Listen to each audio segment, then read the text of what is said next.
Hey, good morning. Haddon Sayers from Gig Vital. Just had a couple of thoughts this morning about StageLyte as we get closer. Um, I took the formulation for StageLyte and I put it into ChatGPT just out of curiosity, and it came back and described the product pretty much exactly.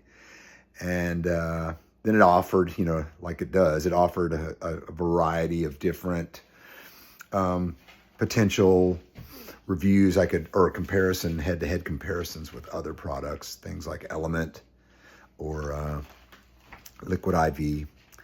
And it did that for me because I asked, and it gave me the highs and lows, and frankly, it scored super high. It was like 9.5, and Element and Liquid IV were 6.5 or 7 as far as a ranking 0 to 10. So that was cool.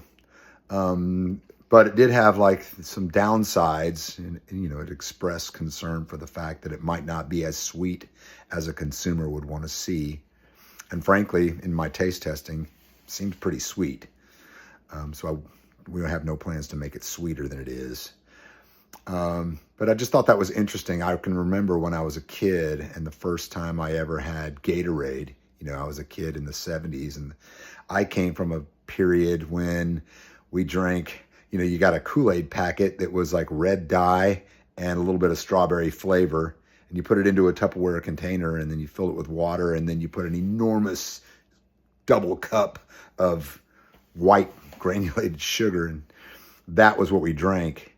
And so that first time I had Gatorade, I remember thinking that it was, basically it looked like antifreeze. It was like this bright green thing, and it was kind of heavy and salty. It was kind of weird, but man, I got into it for sure, and didn't realize till later that I thought I was drinking something healthy, and turns out that it has tons of sugar and all that kind of stuff too.